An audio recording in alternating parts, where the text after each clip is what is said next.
दोस्तों सुशांत सिंह को ये दुनिया छोड़े हुए लगभग 100 दिन पूरे जरूर हो गए हैं, लेकिन इस बीच एक बड़ी खबर आ रही है कि सुशांत सिंह राजपूत ने राजस्थान के किसी बड़े राजपूत परिवार में पुनर्जन्म ले लिया है।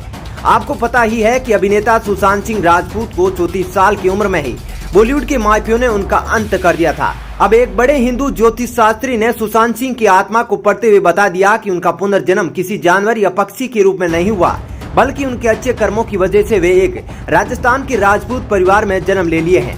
आपको आगे बताएंगे सुशांत के दोबारा जन्म की पूरी हकीकत कि वो कैसे और किस घर में जन्मे हैं। लेकिन उससे पहले आपको बता दें कि जिसका भी पुनर्जन्म होता है वो पिछले जन्म के कुछ सूत्र लेकर आता है, बोले तो कुछ यादें लेकर जरूर आता है। अब बड़ी बात यह है कि सुशांत सिंह राजपूत अगर बड़े होते हैं, यानी अगर 3-4 साल के हो जाते हैं, तो ज्ञानी ज्योतिष द्वारा ये पता लगाया जा सकता है कि क्या वे अपने पिछले जन्म की बातों को याद रखे हैं या नहीं। 2 साल बाद ज्योतिष द्वारा पिछले जन्म में उनकी इस दुनिया की जाने की वजह क्या थी, यह सब हकीकत सामने आ जाएगी। अगर ज्योतिष की माने तो ज्योतिष अभी यह बता रहे हैं कि सुशांत का मर्डर हुआ था और सुशांत की बात सच साबित हो रही है, और ज्योतिष की बात सच भी साबित हो रही है, क्योंकि एम्स के डॉक्टर ने भी ये साफ जाहिर कर दिया है कि यह मर्डर हो सकता है, क्योंकि पोस्टमार्टम की रिपोर्ट से कुछ क्लियर नहीं दिख रहा था। मनोवैज्ञानिक द्वारा यह भी कहा जा रहा है कि सुशांत सिंह राजपूत अपने इस जन्म में भी एक्टर ही बनेंगे और अपने दुश्मनों से बदला लेकर भी रहेंगे। आपको एक बहुत बड़ा रहस्य बताने जा रहा हूँ, जो कि बड़े विद्वान ज्योतिष द्वारा कहा गया है कि हर व्यक्ति की जीवन कई कड़ियों से बंधा है।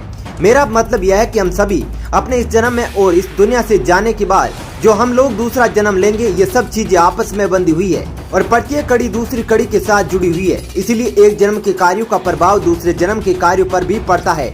और बताया जा रहा है कि सुशांत सिंह इस जन्म में बहुत नए काम किए थे। वो गरीबों और आम आदमियों के हीरो थे। उन्होंने बहुत बड़ी बड़ी परोपकारें की थी, तो इसीलिए उनका पुनर्जन्म फिर से पिछले जन्म की तरह हुआ है। और मनोविज्ञान की माने तो वे 19 साल बाद फिर से किसी तरह मुंबई पहुंचकर बड़े सुपरस्टार बनेंगे। इस जन्म के संस्कार सूक्ष्म रूप से अंतर्मन में प्रवेश होकर सूक्ष्म आत्मा में घुल मिल जाते हैं और मरने के बाद भी वो संस्कार अगले जन्म को स्थानांतरित हो जाते हैं। अपने पूर्व जीवन की स्मृति सूक्ष्म रूप में प्रत्येक व्यक्ति के मनोमस्तिष्क में रहती है, भले ही वे उसके सामने कभी निद्रा अवस्था में स्वप्न के माध्यम से प्रकट होती है या जागृत अवस्था में भी बैठे बैठे उसके मानस में किसी प्रकार के विचार अथवा किसी बीम के माध्यम से प्रकट होती है। कई ज्योतिषियों ने इस बात की भी पुष्टि की है कि सुशांत को ध्यानावस्था में भांति भांति के दृश्य और भांति भांति के विचार आकर घेर लेते थे। उनके जीवन में नकारात्मक लोग आ गए थे, जिससे वे अपने ऊपर से कंट्रोल खो बैठे थे। खुद अपने इस जीवन में सबका बदला लेंगे। इधर उनके दुश्मनों को सीबीआई द्वारा एक्सपोज किया जा रहा है, जिससे सुशांत की पिछली आत्मा को बहुत राहत मिल रही होगी। दोस्तों सुशांत हत्या का रहस्य अब खुल चुका है। लगातार 100 दिन की जांच पड़ताल के बाद अब ये बात साफ हो चुकी है कि सुशांत की मौत कैसे हुई। जी हाँ दोस्तों, एम्स की फोरेंसिक टीम ने अपनी फाइनल रिपोर्ट तैयार कर ली है, जिसमें साफ साफ सुशांत की मौत का असली कारण का पता चल गया है। अब सिर्फ इसको पब्लिकली अनाउंस करना बाकी रह गया है। दोस्तों अब सच्चाई छुप नहीं सकती, चाहे ये खान गैंग और ठाकरे सरकार वाले कितने भी दिन नाक रगड़ ले, क्योंकि अब सुशांत की आत्मा चीख चीख कर इंसाफ पुकार रही है और फाइनल रिपोर्ट तैयार हो चुकी है। दोस्तों इस केस को सोल्व करने में सबसे बड़ा योगदान आप लोगों का है। दोस्तों अगर आप लोग हमारे वीडियोस को लाइक नहीं करते और कमेंट में सीबीआई को थैंक यू नहीं लिखते, तो आज सुशांत की हत्या का राज को दबा दिया गया होता। और अब जो खबर आ रही है उसके अनुसार दिशा केस की भी जांच सीबीआई गुप्त तरीके से शुरू कर चुकी है। ऐसी खबर आ रही है कि सीबीआई चुपचाप चश्मदीद को बंद कमरे में बुलाकर पूछताछ शुरू कर चुकी है, और जैसे ही कोई ठोस सबूत मिलेगा वैसे ही महाराष्ट्र सरकार और मुंबई पुलिस के खिलाफ ताबड़तोड़ दनादन छापेमारी शुरू की जाएगी। और हो सकता है उसके बाद और भी बेहद खतरनाक और विस्फोटक खुलासे होंगे।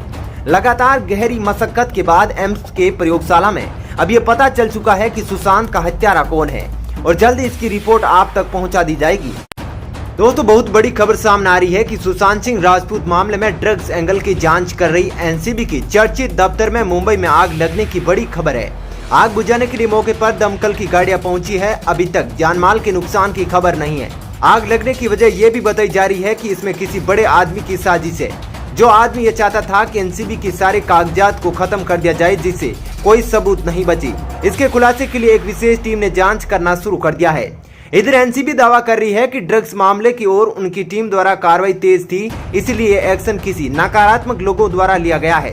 आपको बता दें कि इसी दफ्तर से एक्टर सुशांत सिंह राजपूत केस में ड्रग्स एंगल की जांच चल रही थी। शुरुआती जानकारी के अनुसार ये आग बिल्डिंग के दूसरे फ्लोर में लगी है वहीं नारकोटिक्स कंट्रोल ब्यूरो का दफ्तर बिल्डिंग के तीसरे फ्लोर पर स्थित है, लेकिन अब बताया जा रहा है कि आग लगने के लिए एनसीबी के दफ्तर को ही चुना गया था। अब देखना यह है कि इसमें किस गैंग का हाथ है।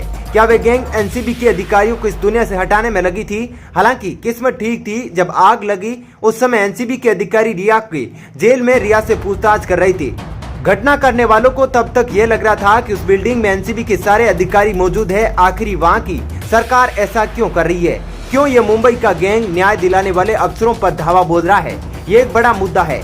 अब मामला पूरा पलट गया है। पिछले दिनों से जो पूरे भारत के लोगों का शक था कि कहीं न कहीं सुशांत के मैनेजर दिशा सालियाना और सुशांत सिंह का महज 6 दिनों के भीतर जाना, दोनों का एक दूसरे से लिंक जरूर था। अब यह शक सीबीआई को सच लगने लगा है। महाराष्ट्र सरकार अब तो और बदनाम होने जा रही है।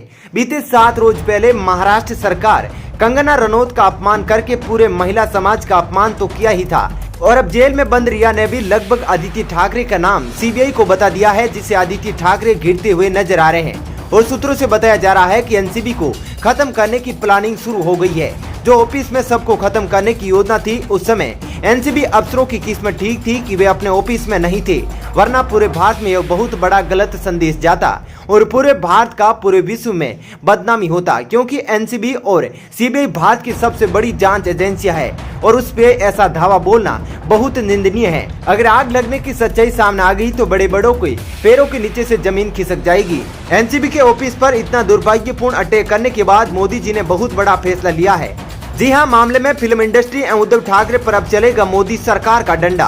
14 जून से अभी तक 100 दिन हो गए हैं। रिया की गिरफ्तारी एनसीबी टीम द्वारा जरूर की है, लेकिन इस मसले पर कंगना के अलावा और कोई भी बॉलीवुड से सामने आकर सुशांत के न्याय के लिए कुछ नहीं बोला, मतलब एक शब्द तक नहीं बोला। अब तो सीबीआई ने बड़े बड़े 25 नाम भी उजागर कर दिए हैं और एनसीबी के ऑफिस पर अटैक करने वालों पर अब मोदी सरकार के बड़े मंत्रियों ने इसके लिए मोर्चा खोलना शुरू कर दिया है।